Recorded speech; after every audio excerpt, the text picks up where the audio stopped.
Nagdulot ng matinding kaguluhan ang biglaang paglitaw ng pulang buwan sa kalangitan.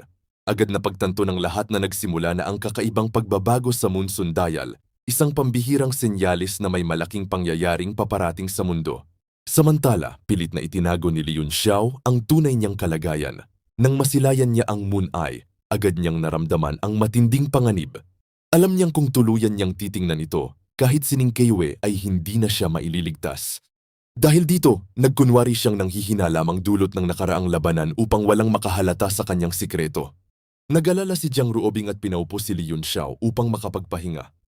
Nang lapitan naman siya ni Ning Keiwei upang siya satin ang kanyang kalagayan, mabilis niya itong pinigilan at iginiit na lumang karamdaman lamang ang muling umatake. Kahit nagdududa si Ning Keiwei, pinili niyang igalang ang kanyang desisyon. Pagkaraan nito, ibinaling ni Kang Tian ang usapan kay Ning Keiwei at tinanong kung paano niya nakilala ang Panginoon ng Yanwu City. Tahimik lamang siyang ngumiti at maikli niyang isinagot na ang kanilang pagkikita ay itinadhana ng kapalaran. Kasunod nito ibinahagi ni Cheng Hao Miao ang napakahalagang impormasyon tungkol sa Moon Sundial. Ipinaliwanag niyang ang pagkapula nito ay hudyat na sa loob ng isang buwan, bababa sa Purple Cloud Peak, ang isa sa 4 Great Secret Realms. Bagamat may kaunting posibilidad ng pagkakamali, tiniyak niyang halos tiyak na mangyayari ito. Dahil sa impormasyong ito, nagpa siyang bumalik agad ang kinatawan ng Soul Devouring Sect upang iulat ang balita sa kanilang sekta.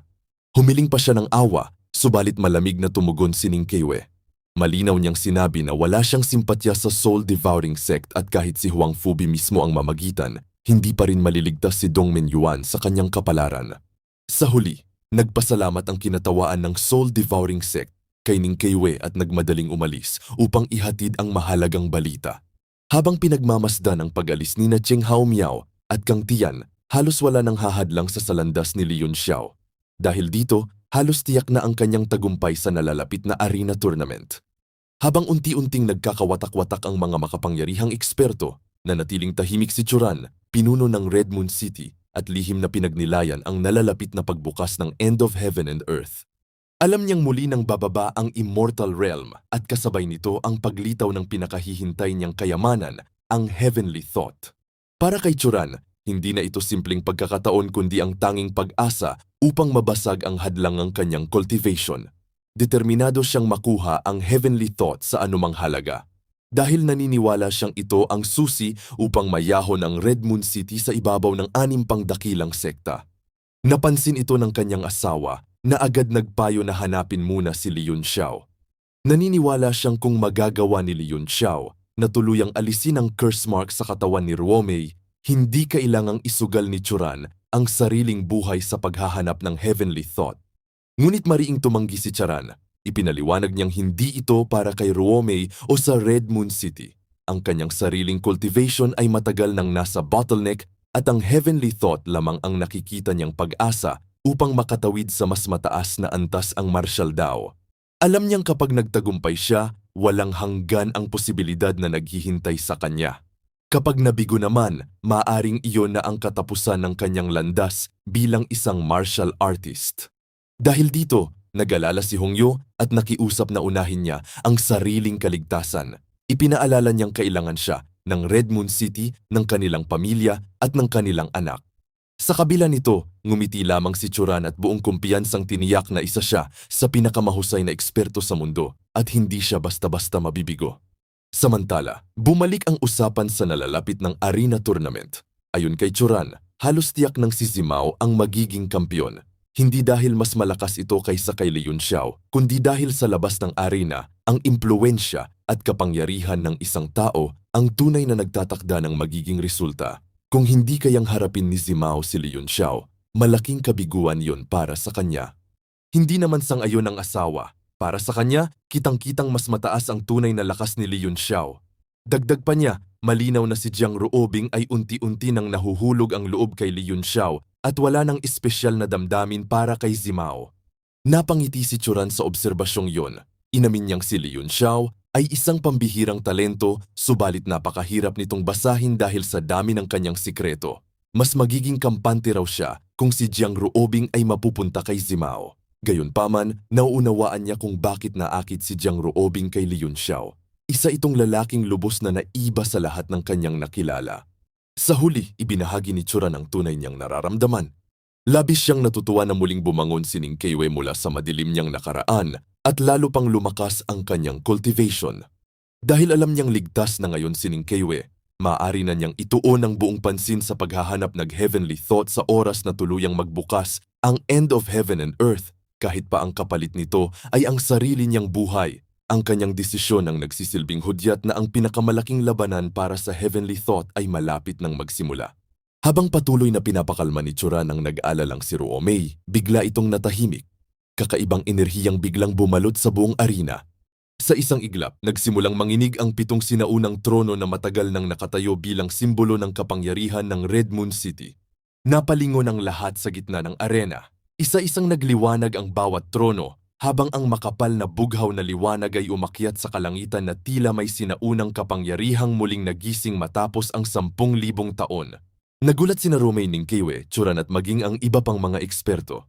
Lalong lumawak ang kanilang pagkabigla nang makita nilang ang liwanag ay unti-unting nagtipon kay Li Yunxiao, na tahimik pa ring nakaupo sa isa sa mga trono. Ang kanyang buong katawan ay nababalot ng sinaunang aura na tila kinikilala siya mismo ng mga trono. Martial inheritance, paano ito nangyari? Bulalas ng isang eksperto. Ipinaliwanag ni Churan ang isang alamat na halos nakalimutan ng buong Red Moon City.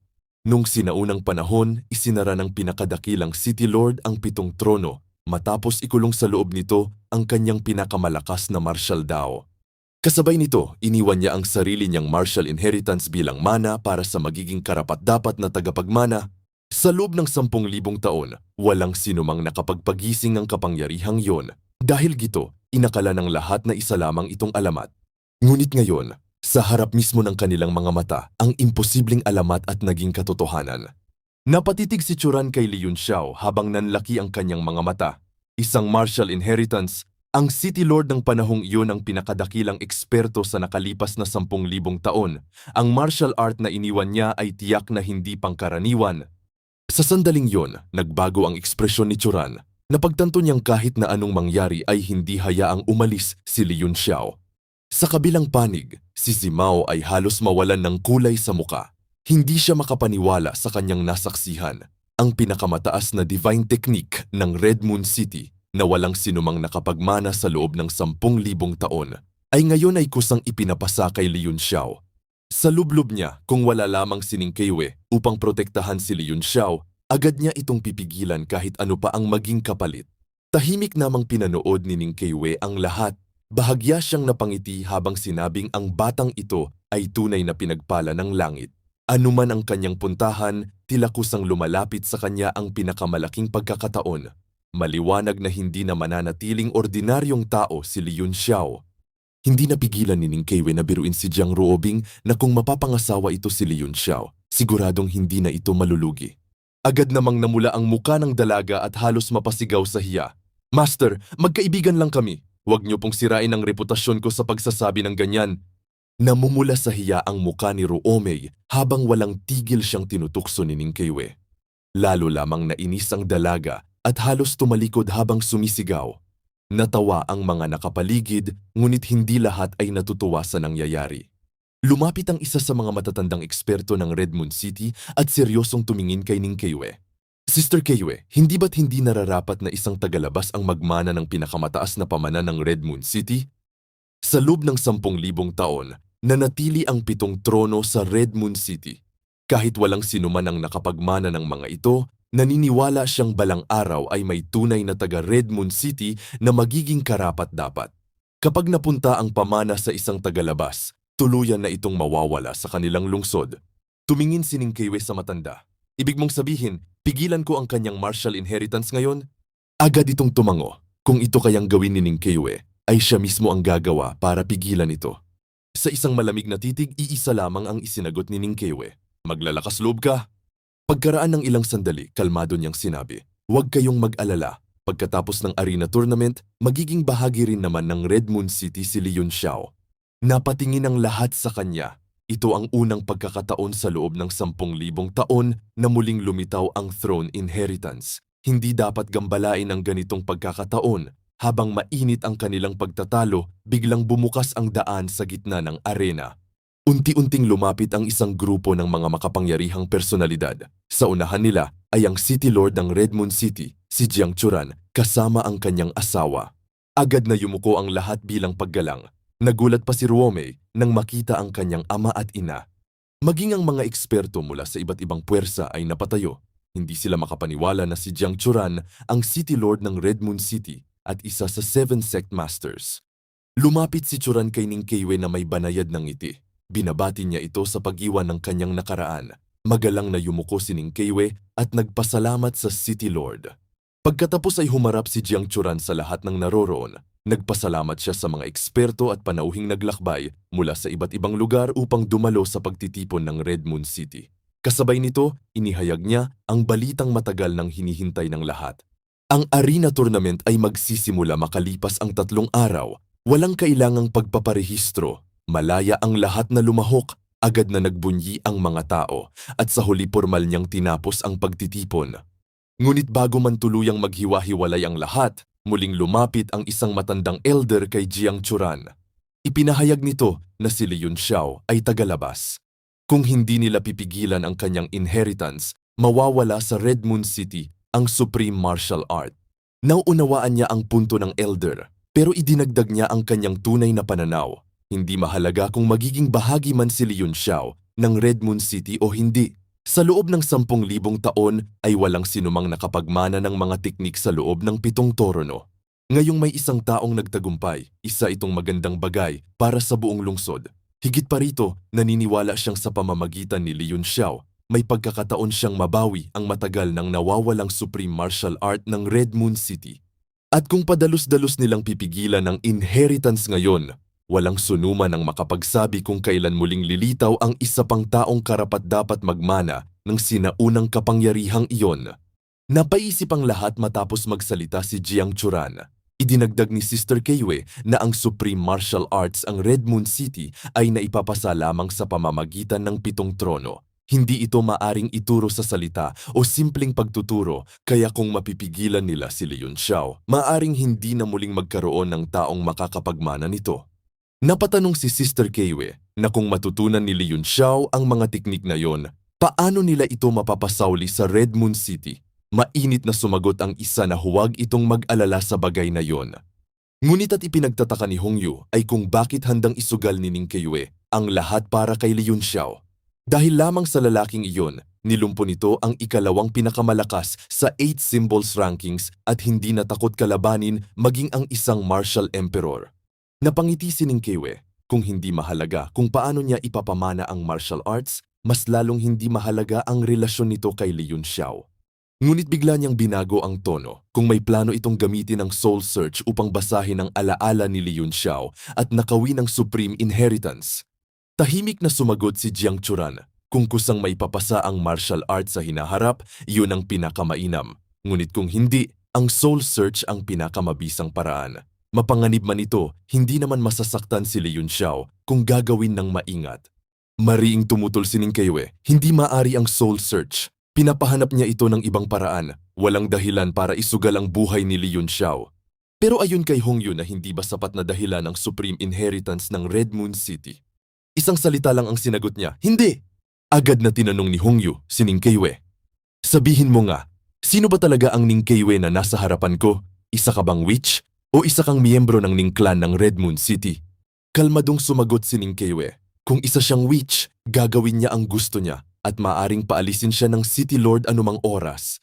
Ngunit kung isa siyang miyembro ng Ning Clan, kailangan ba niyang sundin ang bawat utos ng City Lord?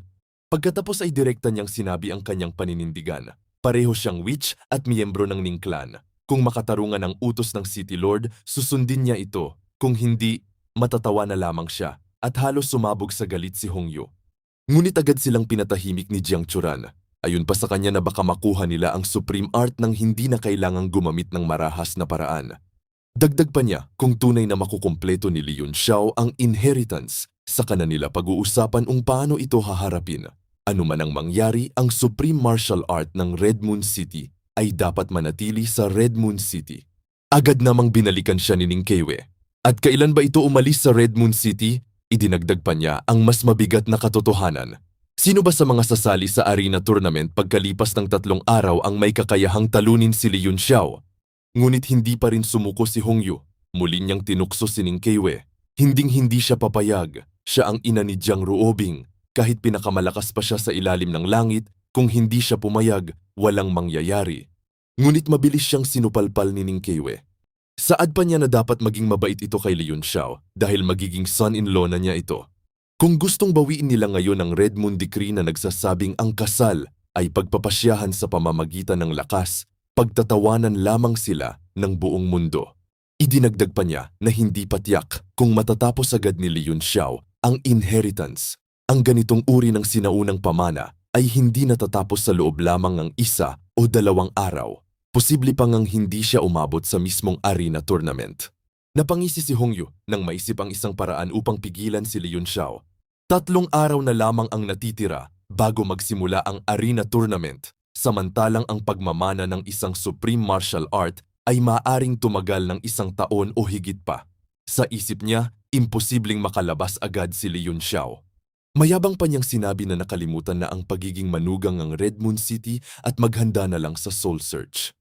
Ngunit hindi na tinag si Ning Keiwei. Malamig siyang ngumiti at diritsahang sumagot. Sa susunod nitong buhay, hindi lang ang anak niya ang babaeng naghihintay magpakasal sa Red Moon City. Kung talagang kailangan lamang maging manugang ng Red Moon City, maaari siyang humanap ng ibang babae mula sa Ning clan para pakasalan ni Li Yunxiao. Halos mawalan ng ulirat sa galit si Hongyu. Sumigaw ito habang nanginginig sa inis.